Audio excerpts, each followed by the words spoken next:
आज के सेशन में आप लोग देखने जा रहे हैं लोस्ट स्प्रिंग का दूसरा पार्ट, क्योंकि इसमें दो कहानियां हैं और एक कहानी के हम दो पार्ट आपको दे चुके हैं और इनका सिंगल पार्ट भी हमारे दूसरे चैनल पे अपलोड है। लेकिन ये जो दूसरा पार्ट है, मतलब दूसरी कहानी है, इसको हम अलग से दे रहे हैं ताकि ये चीज़ें समझ में आ पाए। यहाँ पर एक मुकेश नाम के लड़के की कहानी है, ठीक है। तो यहाँ पर जो बात होती है साहब वाली, वो यहाँ तक आके समाप्त हो जाती है। मैं बता रहा हूँ आपको, यहाँ तक आके समाप्त हो जाती है। ये लाइन मैंने कर दी, ठीक है। और इसके आगे से आपको देखना है, तो सभी लोग ध्यान से देखिएगा और उम्मीद करते हैं कि लास्ट तक देखेंगे ताकि सारी चीज़ें क्लियर हो सके। I want to drive a car. मैं एक कार ड्राइव करना चाहता हूँ या फिर मैं एक कार चलाना चाहता हूँ। मुकेश इंसिस्ट, मुकेश ने जोर दिया। इंसिस्ट माने होता है जोर देना। मुकेश जोर देता है on being his own master, कि मैं स्वयं का मालिक बनना चाहता हूँ। I will be A motor mechanic, मैं मोटर मैकेनिक बनना चाहता हूँ। ही अनाउंसेस, उसने घोषणा कर दी कि वह स्वयं का मालिक होना चाहता है और वह एक मोटर मैकेनिक बनना चाहता है। डू यू नो, क्या आप जानते हैं, एनीथिंग अबाउट कार्स, क्या आप कार के बारे में कुछ जानते हैं। आई आस्क, मतलब मैंने पूछा मुकेश से, या फिर ये कह सकते हैं, ये अनीस जंग के लिए भी बात कर सकते हैं आप, कि वह पूछती हैं कि क्या आप इस मोटर मैकेनिक के बारे में कुछ जानते हैं, कार के बारे में कुछ जानते हैं। तो फिर वो अगला क्या कहता है, I will learn to drive a car, I will learn to drive a car, मैं कार चलाना सीख लूँगा। ही आंसर्स, उसने उत्तर दिया, लुकिंग स्ट्रेट, लुकिंग स्ट्रेट, और क्या किया उसने, सीधे देखा, इनटू माई आइज, मेरी आंखों की तरफ। हिज ड्रीम, उसके जो सपने थे, जो उसके सपने कैसे थे, लूम्स, लूम्स बने प्रतीत हो रहे थे, the dust of street that fill his town Firozabad, मतलब जो उसके, यहाँ से देखिएगा थोड़ा सा, यह लाइन आपकी अटपटी है यहाँ से लेकर यहाँ तक। His dreams looms like the mirage, उसके जो सपने थे, मिराज का मतलब आप ये समझ सकते हैं, जैसे अपने हाई स्कूल की उसमें देखा होगा, विज्ञान में मारीचिका के बारे में देखा होगा, जिसे हम लोग भ्रम कहते हैं, तो इसका मतलब भी भ्रम ही है। ये जो भ्रम है, एडमिस्ट माने मध्य में है, द डस्ट ऑफ स्ट्रीट्स माने गलियों के, that fill is town Firozabad famous its bangles, मतलब कि फिरोजाबाद जो कि शहर है, पीछे से हम लोग इसको पढ़ेंगे, फिरोजाबाद जो कि शहर है किसका, इट्स बेंगल्स, चूड़ियों का शहर है।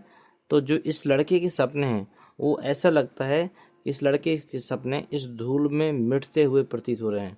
हिज ड्रीम्स माने उसके सपने, लूम्स माने प्रतीत हो रहे हैं, लाइक द मिराज माने भ्रम की तरह, एडमिस्ट माने मध्य में, द डस्ट ऑफ स्ट्रीट्स, मतलब डस्ट माने मिट्टी, ऑफ स्ट्रीट माने गलियों, मतलब उसके जो सपने हैं इस डस्ट भरी गलियों में मिटते हुए प्रतीत हो रहे हैं, या समाप्त होते हुए प्रतीत हो रहे हैं। That fill is town Firozabad famous for its bangle, जो कि फिरोजाबाद की फेमस चूड़ी वाले शहर के बीच में है, ठीक है। इसका थोड़ा सा दो बार देख लीजिएगा, समझ में आ जाएगा।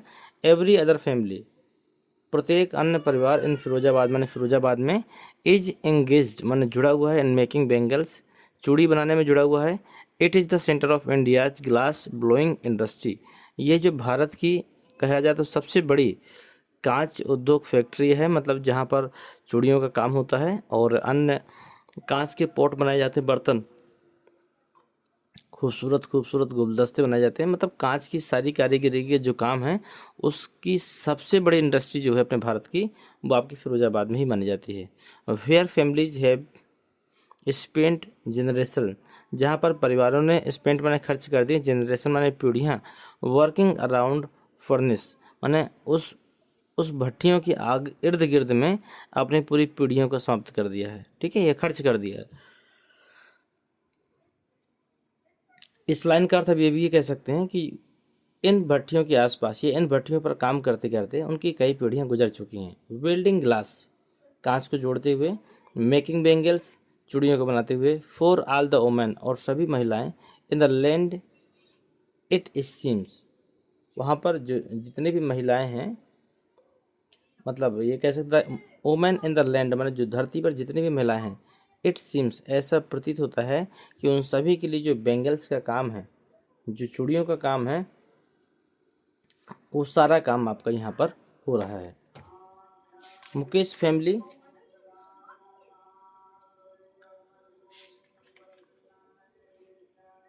मुकेश का जो परिवार है इज अमंग ऑफ देम, उनमें से ही एक है। नन ऑफ देम, इनमें से कोई भी नहीं, दो माने जानता है। दैट इज इनलीगल, कि ये गलत है। फॉर चिल्ड्रन माने बच्चों के लिए। लाइक हिम, उसके जैसे, मतलब ये कोई नहीं जानता है कि उनके जैसे बच्चों से इस तरह का काम करवाना ये इनलीगल है, मतलब गलत है, कानूनी अपराध है। To work in the glass furnace, मतलब इस तरह के कांच के भट्ठियों में इसके जैसे लड़कों से काम करवाना, और वो भी कैसे, विथ हाई टेम्परेचर, इतने हाई टेम्परेचर में। फिर से इसको देख लीजिएगा, यहाँ से लेकर आपको यहाँ तक देखना है। मतलब none of them know that it is illegal for children like him to work in the glass furnace with high temperature, मतलब इतने अधिक टेम्परेचर में जो कांच की फैक्ट्री है वहाँ पर इनके जैसे लड़कों से काम करवाना एक प्रकार से कानूनी अपराध है। इन डिंगी सेल्स, इन डिंगी सेल्स माने इतनी छोटी कोठरियों में, विदाउट एयर एंड लाइट, बिना हवा और बिना लाइट के, दैट द लॉज, जो कि कानून है, इफ़ इन्फोर्स्ड, यदि लागू कर दिए जाए, मतलब ये जो लाइन है ये ऊपर वाले में ही जुड़ा है, ठीक है, इसको हम ऊपर वाले में ही जोड़ देते हैं। फिर से ऊपर वाले वाक्य को हम दोहरा देते हैं। इतनी छोटी कोठरी में बिना हवा और लाइट के या बिना हवा और प्रकाश के इतने हाई टेम्परेचर में कांच की भट्टियों में काम करना इनके जैसे लड़कों के लिए एक तरीके से कानूनी अपराध है। इनमें से कोई नहीं जानता है कि इट इज़ इनलीगल, कि यह बिल्कुल गलत है। इतने हाई टेम्परेचर और इतनी छोटी कोठरी में बिना हवा और लाइट के इतने हाई टेम्परेचर में काम कराना इतने छोटे लड़कों के लिए इनलीगल है। That is law if enforce, यदि इनके इसलिए इन्फोर्स माने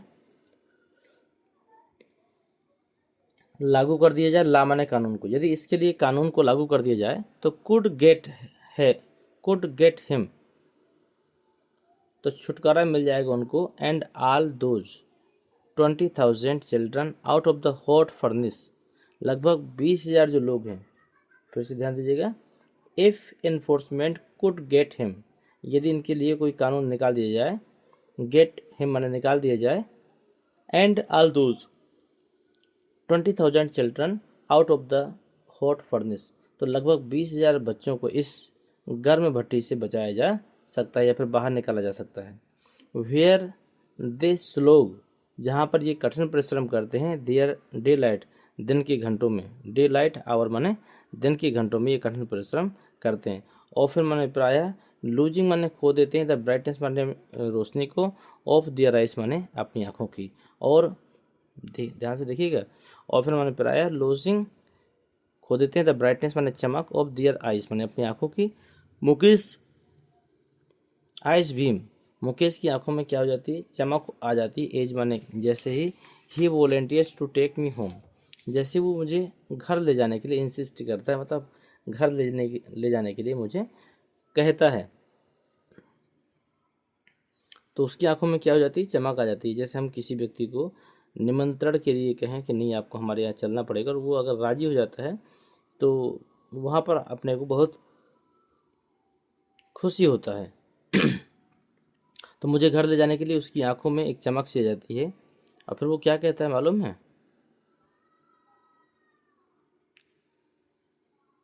विच ही प्राउडली, जहाँ पर वो प्राउडली मैंने गर्व के साथ सेज मैंने कहता है, इस बीइंग रीबुल्ट, कि मेरा जो घर है वो नव निर्मित है या फिर पुनः बन रहा है। वी वॉक माने हम टहलते गए, डाउन माने नीचे की ओर,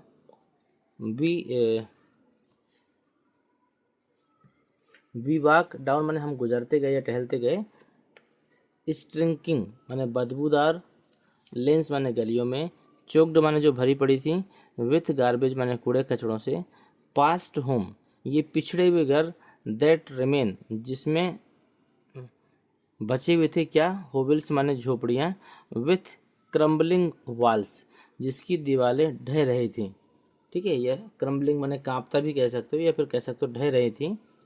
वोबली माने जो डामाडोल हो चुके थे। डोर्स माने दरवाजे, जिनके दरवाजे डामाडोल हो सके थे। फिर से देखिएगा, ही वॉक डाउन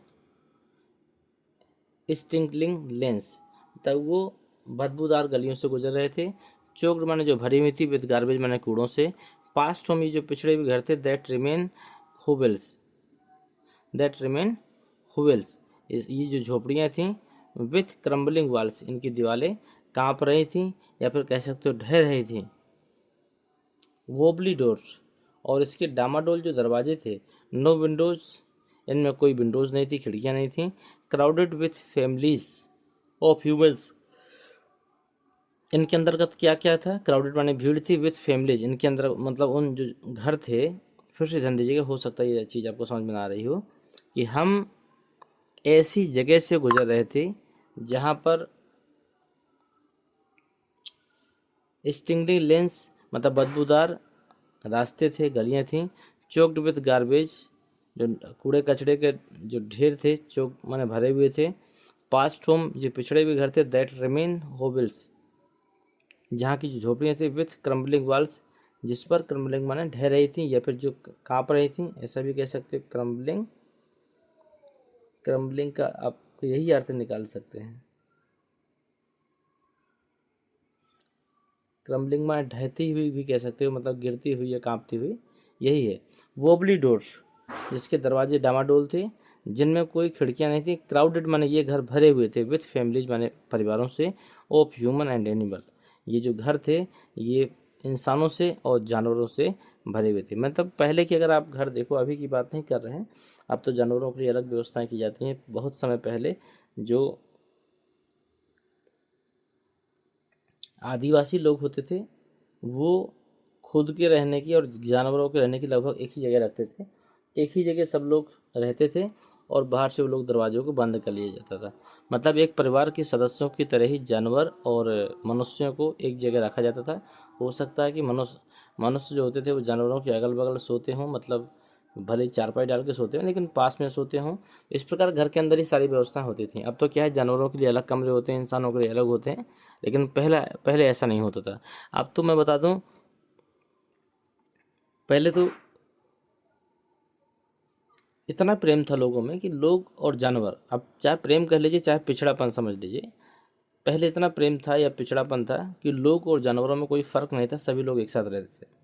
समय बदलता गया, धीरे धीरे पशुओं के लिए अलग जगह हुई और लोगों के लिए अलग जगह हुई। मतलब अब लोग और पशु अलग अलग रहने लगे। लेकिन अब मान के चलिए कि अब समय इतना बदल गया है कि एक ही घर के 5 लोग भी अब अलग अलग रहते हैं। मतलब 5 अलग अलग रूम होंगे, और वह 5 अलग अलग रूमों में रहते हैं। पहले जो थी कि एक ही रूम में वो, या फिर एक ही घर में, या एक ही छत के नीचे सभी लोग बैठते थे, सभी लोग सोते थे, कितना अच्छा माहौल था। लेकिन अब समय बदलता गया, और आज की पढ़ी लिखी सोसाइटी ऐसी है कि हर व्यक्ति को अपना एक सेपरेट रूम चाहिए। और हो सकता है कि एक ही परिवार के सदस्यों में एक महीने में अगर 30 दिन होते हैं, तो 15 दिन आपस में बातचीत ही ना हो पाती हो, कि सुबह हुई सब अपने अपने काम पे निकल गए, देर रात से आते हैं, सब अपने अपने जगह चले जाते हैं। चलिए, ये तो एक बाहर की बातें थी, लेकिन मैं चलिए अध्याय में चलता हूँ फिर से। तो we walk down stinking lane choked with garbage, past home that remains hovels with crumbling walls, wobbly doors, no windows, crowded with the families of human and animal। यहाँ तक ह्यूमन तक आप पढ़ चुके थे, पर वहाँ पर जो घर हैं वहाँ पर लोग और जानवर एक साथ रहते थे। Coexisting in the primary state,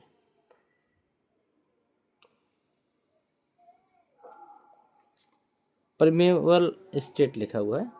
इसका मतलब आप क्या कह सकते हैं कि जो आदिकाल था या आदिम काल था, ये जो पहले का समय था, उस समय पे जो लोग और जानवर सब लोग एक साथ ही रहते थे। ही स्टॉप्स, वह रुक जाता है। एट द डोर माने एक दरवाजे पर। ऑफ वन सच हाउस, उनमें से किसी एक घर पर वो रुक जाता है। बैंक्स ए वोबली और आयरन डोर, जो कि एक डामाडोल दरवाज़ा था। विथ हिज फूट, वह अपने पैरों से, एंड पुश इट ओपन, और वह अपने पैरों से धक्का देता है और वह क्या होता है, खुल जाता है। वी इंटर, हम प्रवेश कर जाते हैं। ए हाफ बुल्ट शेक, एक अर्ध बनी झोपड़ी में हम प्रवेश कर जाते हैं। In one part of it, उसका एक भाग यह था, टेज्ड जो घास फूस से बनी थी,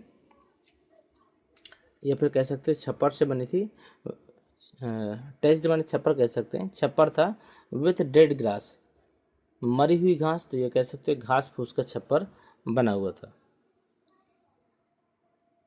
एज ए फायरवुड, वहाँ पर एक फायरवुड स्टोव था, मतलब चूल्हा था। Over which sits a large vessels, जिसके ऊपर एक बड़ा भगोना रखा हुआ था। ऑफ सिजलिंग, ऑफ सिजलिंग माने जिसमें विसल्स माने होता है पतीला या फिर भगोना भी कह सकते हैं। ऑफ सिजलिंग स्पेंच लिप्स, जिस पर जो पालक की पत्तियां थी वह उबल रही थी। ऑन द ग्राउंड, और धरती में, इन लार्ज एल्युमिनियम प्लेटर्स, और धरती में एक एल्युमिनियम का बहुत बड़ा प्लेट रखा हुआ था। आर मोर चॉप्ड, जिसमें बहुत सारी कटी हुई थी क्या, वेजिटेबल्स, जिसमें बहुत सारी सब्जियां कटी हुई थी। ए फ्रेल यंग वुमेन, एक कमज़ोर नौ युवती, मतलब जो कम उम्र की जो लड़की है उसके लिए है, लेकिन शादी हो चुकी। ए फ्रेल यंग वुमेन, एक कम उम्र की नौयुवती, इज कुकिंग पका रही थी, the evening meal for the whole family, वह पूरे परिवार के लिए शाम का भोजन पका रही थी। थ्रोट आइस फील्ड, उसकी आंखें भरी हुई थीं, विथ स्मोक माने धुएं से। सी स्मेल्स, वो मुस्करा रही थी। She is the wife of Mukesh elder brother, वह मुकेश के बड़े भाई की पत्नी थी। ध्यान से देते जाइएगा। Not much older in year, वो उसकी उम्र बहुत अधिक नहीं थी, मतलब उसकी, वह मुकेश के बड़े भाई की पत्नी जरूर थी, लेकिन उसकी उम्र मुकेश की उम्र के ही आसपास थी। She has begun to command respect, she is begun to command respect, उसको सम्मान मिलने लगा था। इज द बहू, उसको बहू के रूप में सम्मान मिलने लगा था। द डॉटर ऑफ ला माने जो बहू होती है, ऑफ द हाउस माने घर की, already in charge of 3 man, मतलब जो बहू थी उस घर की, उसके ऊपर 3 लोगों का चार्ज था। चार्ज की मतलब होता है जिम्मेदारी, उसके पास 3 लोगों की जिम्मेदारी थी। कौन कौन थे, हर हस्बैंड उसका पति, मुकेश एंड दियर फादर, और उनके पिता, इस प्रकार 3 लोगों की जिम्मेदारी उसके ऊपर थी। When the older man enter, जब बुजुर्ग व्यक्ति ने प्रवेश किया, तो सी जेंटली, वह धीरे से, विड्रॉल माने खिसक गई या फिर वापस हो गई, बिहाइंड द ब्रोकन वॉल्स, उस टूटी हुई दीवार के पीछे खिसक गई। एंड ब्रिंग हर वाइल्स, और ब्रिंग माने ले आई, हर वाइल्स मैंने अपना आवरण, क्लोजर टू हर फेस, और अपने फेस को ढक लिया। एज कस्टम डिमांड्स, यही जो रीति है, ये मतलब ये कस्टम डिमांड्स है, यहाँ ध्यान दीजिएगा, अगर आप भूल रहे हों तो एज कस्टम डिमांड्स, यही आपका परंपरा है कि डॉटर इन लामा जो बहू होती है, मस्ट वाइल, वो घूंघट कर लेती है, दियर फेसेस माने अपने चेहरे में, बिफोर मेल एल्डर्स, जब भी उसके सामने कोई बड़े उम्र के मेल आते हैं, बड़े उम्र के जो पुरुष आते हैं, तो वह अपने चेहरे में घूंघट कर लेती है। इन दिस केस, इस केस में, द एल्डर माने जो बूढ़ा व्यक्ति था, ये जो बड़ा व्यक्ति था, इज एन एम्पावर्ड, मतलब एक गरीब था, बेंगल्स मेकर। इस केस में अगर हम देखें तो यहाँ पर एक गरीब चूड़ी बनाने वाला व्यक्ति था, जो बुजुर्ग था। डिस्पाइट लॉन्ग ईयर, जो कि लंबे समय से, ऑफ हार्ड लेबर, कठिन परिश्रम कर रहा था। फर्स्ट एज टेलर, पहले वो एक टेलर के रूप में मेहनत कर रहा था। देन ए बेंगल मेकर, और इसके बाद में वो चूड़ी बनाने वाला बन गया। He has failed to renovate, वह फेल हो जाता है, रेनोवेट माने अच्छी व्यवस्था करने में, हाउस मतलब वह घर की अच्छी व्यवस्था करने में अस्वस्थ हो जाता है या फिर अच्छी व्यवस्था नहीं कर पाता है। Send his two son school, और अपने 2 पुत्रों को स्कूल भी नहीं भेज पाता है। ऑल ही वाज मैनेज, लेकिन फिर भी वो मैनेज करता है, टू डू, वह सब चीज़ें, टू टीच देम, सिखाने के लिए, व्हाट ही नो, जिसे वह जानता है, मतलब वह स्कूल भले नहीं भेज पाया, घर की व्यवस्था नहीं कर पाया, लेकिन फिर भी उसने मैनेज किया और वो सबको सिखाया जिसे वह जानता था। The art of making bangles, इसे हम लोग आर्ट ऑफ मेकिंग बेंगल्स कहते हैं। तो यहाँ तक की चीज़ें क्लियर हो गई हैं। एक बार आप चाहें तो एक बार दोबारा भी मैं देख सकता हूँ, ठीक है। तो अगर कोई चीज़ क्लियर ना हुई हो तो दोबारा देख लेते हैं यहाँ से। मुकेश फैमिली, इस बार हम लोग तेज़ी से देखेंगे। Mukesh family is among them, Mukesh की परिवार उसमें से एक था। None of them know that is illegal for children like him to work in the glass furnace with high temperature in डिग्नी cells without air and light, मतलब बिना इतनी छोटी कोठरी में बिना हवा और बिना प्रकाश के इतने हाई टेम्परेचर में ग्लास फैक्ट्री में काम करना एक बच्चों के लिए बहुत ही आपराधिक काम है, इनलीगल काम है। यह इनमें से कोई भी नहीं जानता। आगे दैट्स द लॉ इन्फोर्स्ड, यदि इसके लिए कोई नियम बन जाए या फिर कोई कानून बन जाए तो could get him and all those 20,000 children out of the hot furnace, तो लगभग 20,000 बच्चों को उस गर्म भट्टियों से बचाया जा सकता है। Where they slog their day lights hour, जिसमें वो दिन के घंटों में काम करते हैं। ऑफन माने प्रायः, लूजिंग माने खो देते हैं, the brightness of their eyes, और प्रायः अपनी आंखों को खो देते हैं या फिर आंखों की रोशनी को खो देते हैं। Mukesh eyes beam as a volunteers to take me home, Mukesh की आंखें खुशी से चमक गईं जब उसने मुझे घर ले जाने के लिए निमंत्रण किए, फिर मुझे घर ले जाने के लिए उसकी आंखों में एक चमक सी आ जाती है जब वो मुझे घर ले जाता है। यह कहता है विच ही प्राउडली सेज इट बीइंग रिबुल्ड, उसने बहुत गर्व के साथ मुझसे कहा कि उसका घर रिबुल्ड दोबारा बन रहा है। वी वॉक डाउन, हम टहलते गए। श्रिंकिंग लेंस माने गंदी गलियों से या फिर बदबूदार गलियों से। चोक्ड माने जो भरी हुई थी, विद गार्बेज माने कूड़ों से। पास्ट होम, जो पिछड़े हुए घर थे। दैट रिमेन होवेल्स का मतलब आप कह सकते हैं जो झोपड़ियाँ थी वो past home that remain hovels with crumbling walls, जिसकी क्रम्बलिंग वाल्स माने ढह रही थी, दीवारें ढह रही थी। वोबली डोर्स, जिसके दरवाजे जो थे वोबली माने डामाडोल हो गए थे। नो विंडोज, कोई भी खिड़कियां नहीं थी। क्राउडेड विद द फैमिलीज, वो जो घर थे वो भरे हुए थे परिवारों से। ऑफ ह्यूमन माने मानव के, एंड एनिमल, मतलब वह जो घर थे वो जानवरों और मानव से भरे हुए थे। को एग्जिस्टिंग माने होता है इसमें सहभागिता या सह अस्तित्व था इन दोनों लोगों का, मतलब जानवर का भी इंसानों का भी। इन द प्रिमेवल स्टेट, इस जो आदिम काल में जिस प्रकार होता था इसी प्रकार था। ही स्टॉप्स, वह रुक जाता है। एट द डोर माने एक दरवाजे पर। ऑफ वन सच हाउस, जो शायद उसका था या फिर उनमें से किसी एक घर पर वो रुक जाता है। बैंग ए वोबली आयरन डोर, जिसका जो दरवाजा था वो डामाडोल था। वो विथ हिज फुट, वह अपने पैरों से। एंड पुश्ड इट ओपन, धक्का देता और वह खुल जाता है। We enter a half built shack, और हम अर्ध बनी झोपड़ी में प्रवेश कर जाते हैं। इन वन पार्ट, उसके एक पार्ट में। ऑफ इट, ये सब क्या था? टेज्ड विथ डेड ग्रास, मतलब सूखी घास फूस से बनी हुई झोपड़ी थी। इन ए फायरवुड स्टोव, उसके पास एक चूल्हा था मिट्टी का। Over which sits a large vessels, जिस पर एक बड़ा पतीला सा रखा हुआ था। ऑफ सिजलिंग स्पिनच लीव, जिस पर पालक की पत्तियां उबल रही थी। ऑन द ग्राउंड, और धरती में। In the large aluminium platters, और धरती में एक बड़ी एल्युमिनियम की प्लेट रखी हुई थी। आर मोर चॉप्ड वेजिटेबल, जिसमें बहुत सी सब्जियां कटी हुई रखी थी। ए फ्रेल यंग वोमैन, एक नवयुवती जो औरत थी। इज कुकिंग द इवनिंग मील, वह शाम का खाना बना रही थी। फॉर द होल फैमिली, माने पूरे परिवार के लिए। मतलब ये थोड़ा सा मैं तेज बता रहा हूँ क्योंकि मैं एक बार पढ़ा चुका हूँ, तो ये रफली रिवीजन है ताकि आपको अगर कुछ छूटा भी हो तो समझ में आ जाए।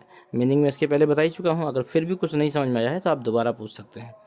Throat eyes filled with smoke see smell, उसकी आंखों में आंसू थे धुएं के कारण, लेकिन फिर भी वो मुस्कुरा रही थी।